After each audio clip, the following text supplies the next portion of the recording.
थोड़ा आनंद लेना 10 मिनट सुहाग का भाव बा। कर प्रतिज्ञा जनक शोक में पड़ गए, मालूम तीरों से वसुधा है खाली पड़ी, सीता बेटी कुमारी रहेंगी सदा, क्या लिखे हो विधाता करम की कड़ी।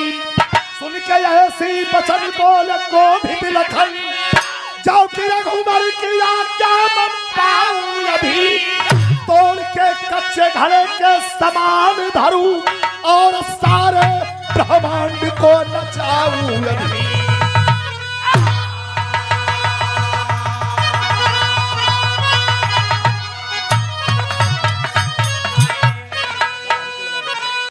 देखिए जनकपुर के स्वयंवर, भगवान राम लक्ष्मण जी के इशारा कर रहल बानी का,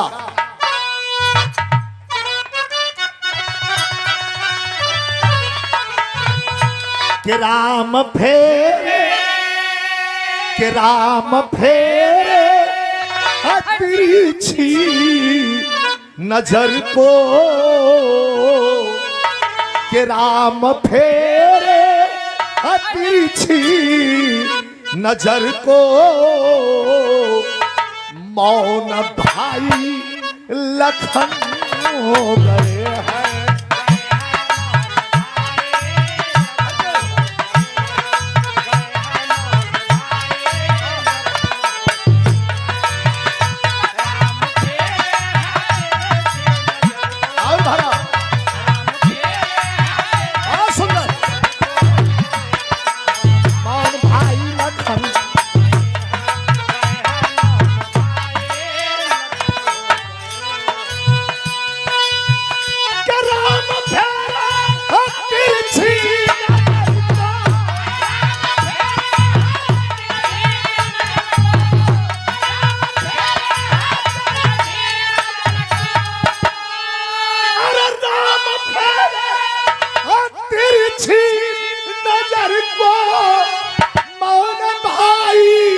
लखन हो गए हैं कि जानकी भी, अरे जानकी भी झरोखे से देखे, जानकी भी झरोखे से देखे, अरे मुग्ध बाउर नयन हो गए हैं।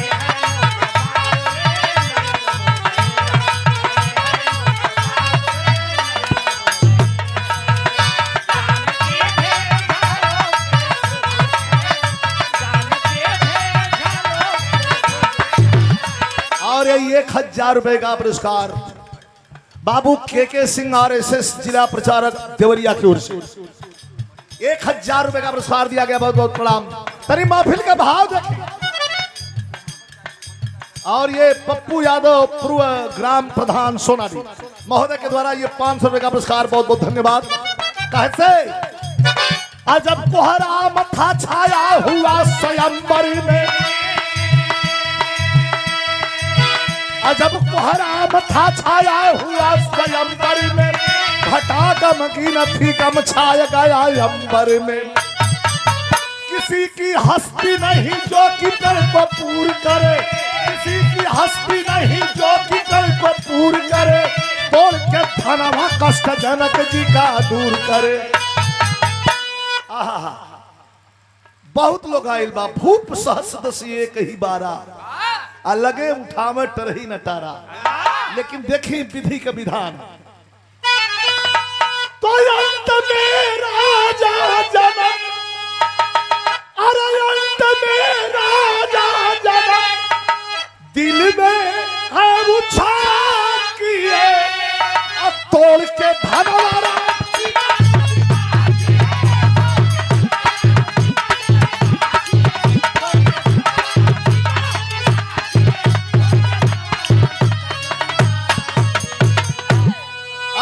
राजा जनक दिल में ये उत्साह किए, तोड़ के धनवा राम सीता से विवाह किए। क्या कामना सबकी पूर्ण हुई है,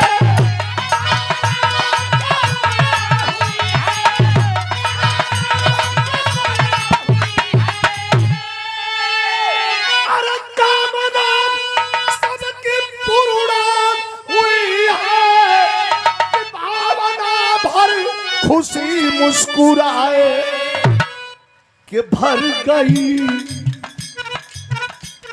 गई मांग सीता की सुंदर, अरे भर गई मांग सीता की सुंदर, अरे राम राम रजन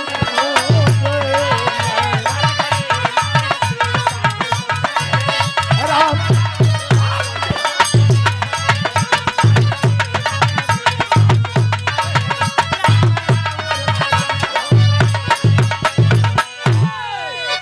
अंत में राजा जनक दिल में ये उत्साह किए, तोड़ के धनवा राम सीता से विवाह किए।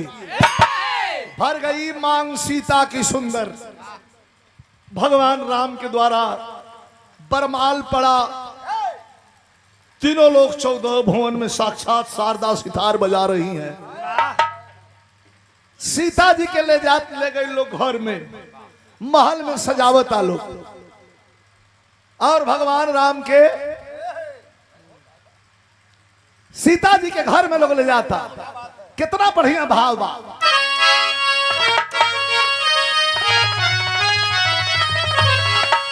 कि सिया महारानिया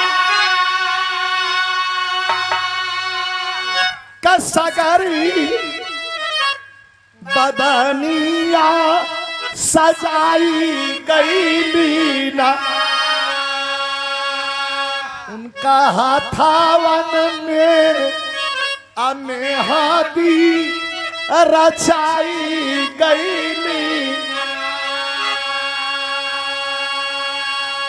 माता सुनाया कब भरली नजरिया तू खाई गई ना, अमाई रो में बारा गोदिया छोआई गई ना। विदाई के भाव बड़ा गमगीन होला, लेकिन माई का कह के समझा के भेजत रही। करिया ससुरावा में सब करी आदारावा बताई गई लीला। कल की ढोइया नहीं हारे कलजिया सिखाई गई लीला।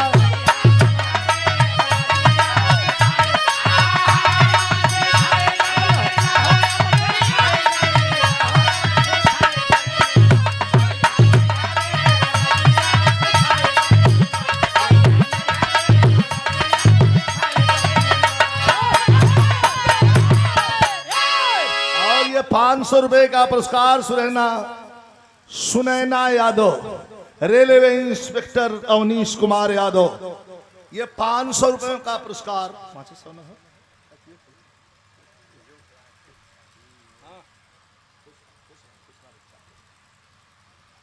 और ये देखा, एक बार ताली बजाइए बच्ची के नाम पर।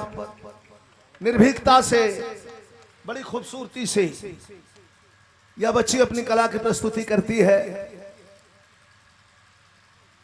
गाना बजाना से मतलब रहेला इकुल लइकन की, जो हमार कुल चेला गाते हैं, सुनाते हैं। नौटंकियों भड़की वाला बहुत बड़ा सा, लेकिन बहुत बहुत शुभ आशीर्वाद। आप लोग भी आशीर्वाद दीजिए। हो गई बाहु जा जिया खुश रहा। पुरस्कार बच्ची की तरफ से हमें और कवि जी को सम्मानित किया गया।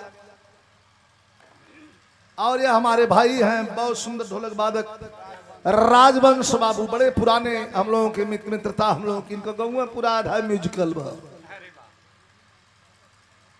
एक एक कलाकार इनके गांव में हैं। और ये पुरस्कार प्रदान किया गया बा श्री ये मणिंद्र यादव जी, इंजीनियर अवनीश कुमार यादव जी, 500 रुपयों का पुरस्कार। बहुत बहुत धन्यवाद। और साहब यशो साहब के द्वारा ये 1000 रुपए का पुरस्कार प्रदान किया गया है। आपको प्रणाम करता हूं, लेकिन तेरी भाव देखिए, सामयिक भाव। अरे दुल्हनिया बन के अइली जानकी,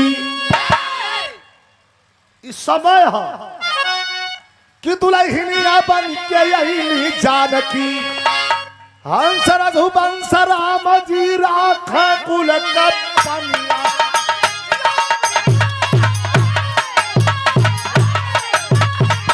ये देखिए कपाट बंद छंद। आजकल के गवैयन में समझ में नहीं आई।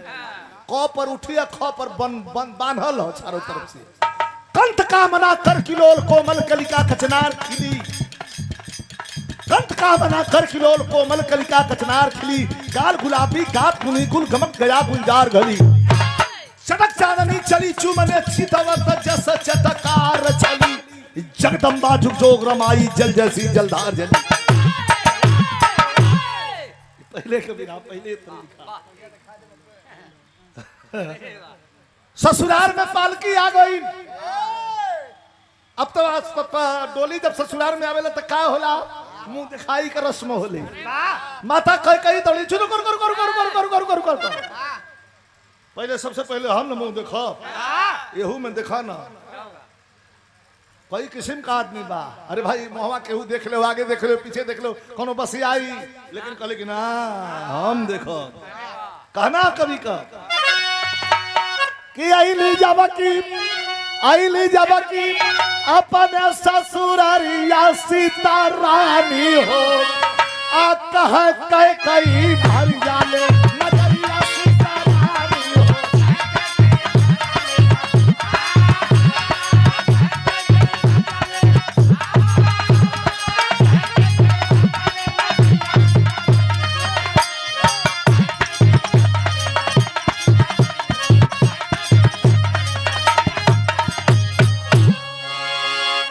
कलियां खला और तूने बजा दी। चाचा बड़ा खुश होता है।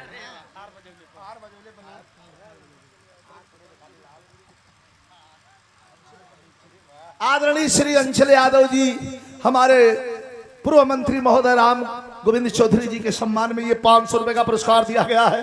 बहुत बहुत प्रणाम। सुना सुना मामला पेच कहां फसल बा। पहले के मुंह देखी ये पेच फसल है।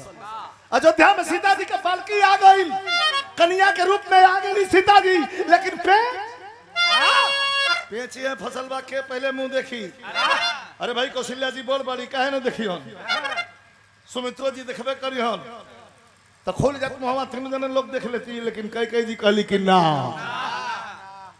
सबसे पहले मुंह उहे देखी जे सबसे बढ़ियार मुंह दिखाई दे।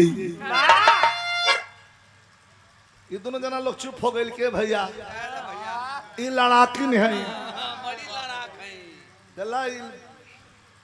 बड़ा दफजन है, लड़े वाले हैं, इनसे के जाई लगे जाए नहीं के देख, लेकिन के कई कहतारी कई कहा का तेई बहुआ। अरे पहलवानी विराट अरे ऐसे कई कहा का तेई बहुआ अब मुहावा के देखाई हो। अच्छा कुछ नहीं खे, लेकिन कनक भवन बा हमारे तोहके। कनक भवन, कनक मतलब सोना, सोना का हमारा पास महल बा। इहे देइला हर साई हो। अब सुना के कहतरी सीता जी है ने बड़ी ताकतरी के सुमित्रा के और कौशल्या कर कि चमके हमारे सुना लग हो। अरे चमके हमारे ये सोनावा का पखरिया सीता रानी हो। और तारा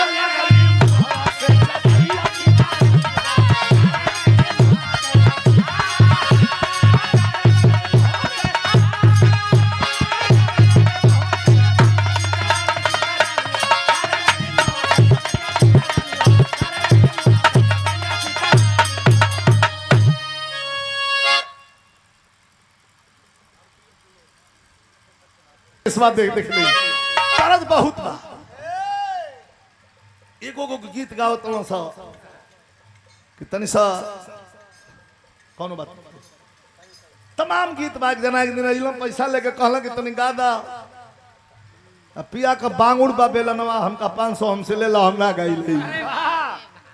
एगो आइल तो कहला कि तनी हाउ नया नया ड्राइवर जो हारनवा ध दे के दावत रहे हुए गा दा। हम कारे जा मतवा होर गवा लिया, हम ना गाइले। हम गाई लखा अपने पर्सनालिटी के हिसाब से गावे के पड़ेला। काहे कि विजयलाल यादव को मात्र लड़के और बच्चे और इंटरटेनमेंट के लिए नहीं सुना जाता। विजय लाल यादव को बॉम्बे फिल्म इंडस्ट्री से लेकर के और विधानसभा, लोकसभा और चीफ मिनिस्टर के यहाँ बैठने वाले लोग भी सुनते हैं, इसलिए तो नहीं संभले के पड़ेला। कहो भी नहीं भैया, संभले के पड़ेला।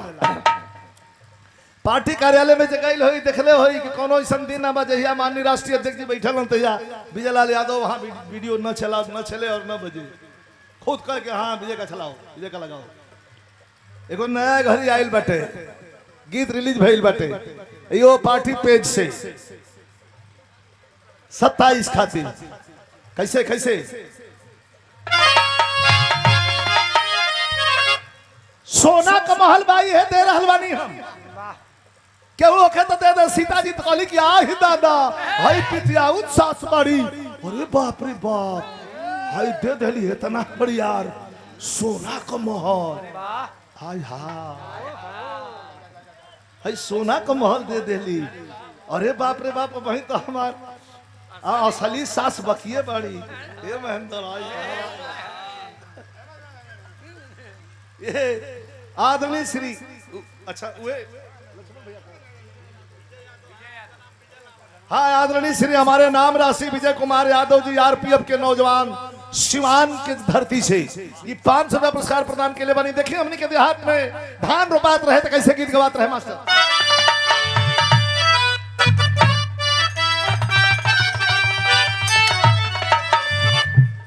हमारे रामकौल भाई मोछू भैया तो दिन भर ये गीत के गाँव हाँ खादो लेके जा खेत कैसे काम है मास्टर। कजरी के दीवाना में बजरी बोलई बरामा, बजरी बोलई बरामा बलमा से आई हा कई बस यार।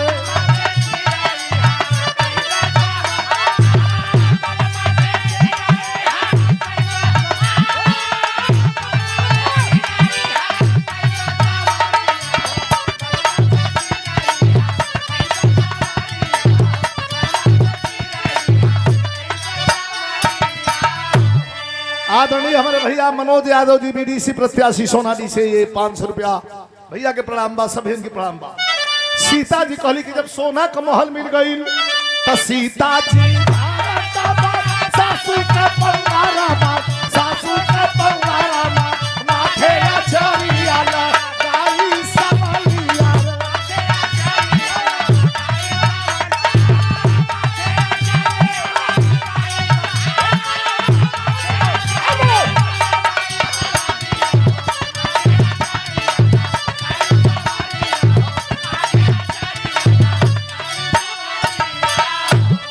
और ये दुल्हे के चाचा जी आदरणीय सोनू यादव जी के द्वारा फिर पुरस्कार 500 रुपया प्रदान के लिए बा।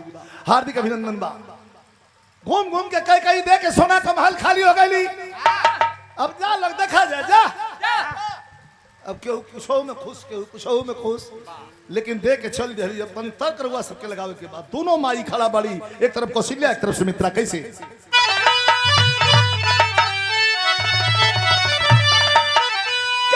सोने का अरे सोने का महालिया अरे कई देते हाली।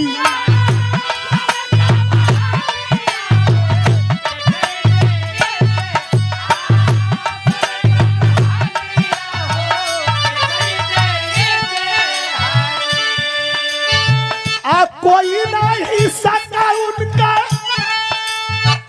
अजोड़ा लगा ए हमार कौशल्या जी नहीं मनवा में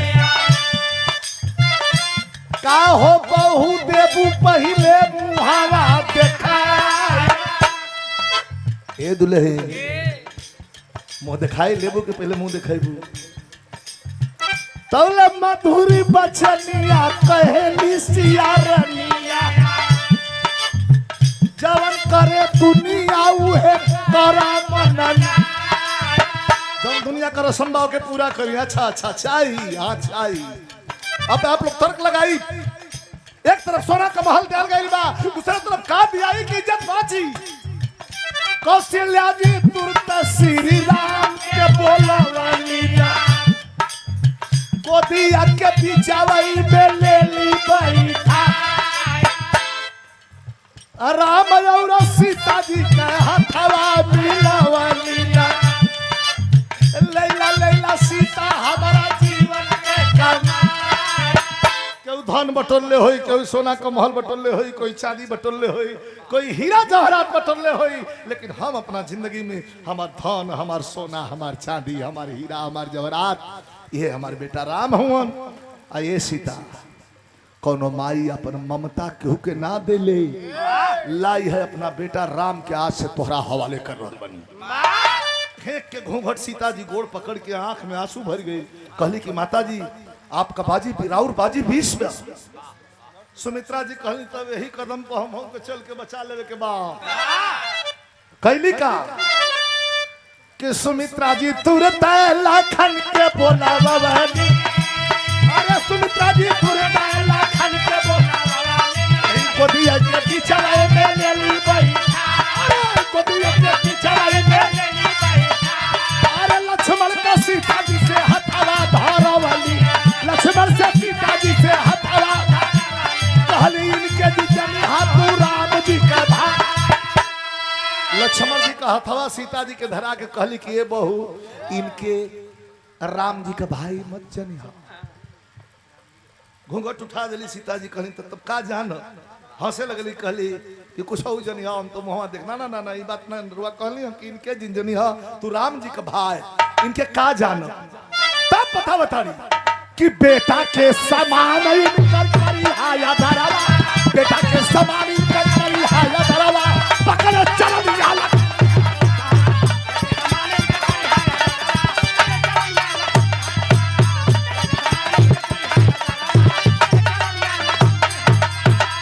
बेटा के समान इनकर करिहाया धरावा पकड़े चरनिया लखन जी हर साल बेटा मत इनकर आदर करिया अंतिम में प्रमाण कवि जी दे रहल बनन कहीं कहीं हो देखे के मिलेला समाज को कुरीति लेकिन ये कुरीति से दूर हटे खातिर कभी का लिखत हन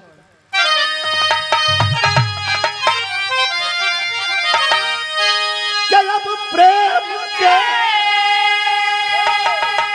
अरे प्रेम के निशानी अब मोहला मदावा के प्रेम अरे प्रेम ऐसा नहीं धनवार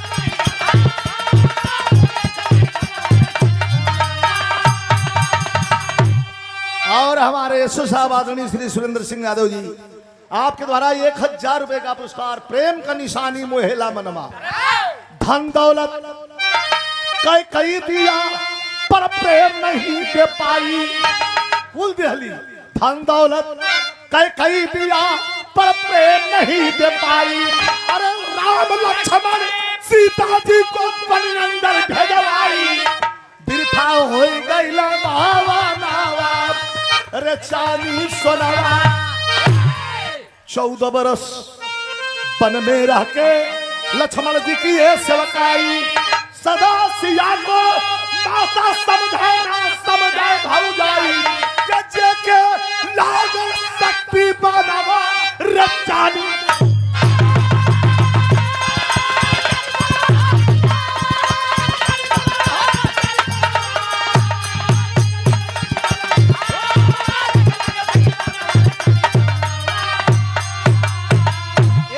सोना का महल दूसरे तरफ दोनों जना अपन अपन बेटा दिहल लो लेके जंगल में बन बन नींद नार भोजन सब त्याग के अंत में कवि जी कहता हूं कि धन दौलत संपदा है फीका सभी प्रेम के आगे प्रेम से बड़ी दुनिया में ना कोई धन है ना कोई हथियार है और ना दुनिया में कोई और चीज है वस्तु है गुरु बिहारी गुरु गणेश गुरु रामलाल ललकारे बचन कहते कवि चंद्रिका दास दुल्हनिया बनी जानकी राम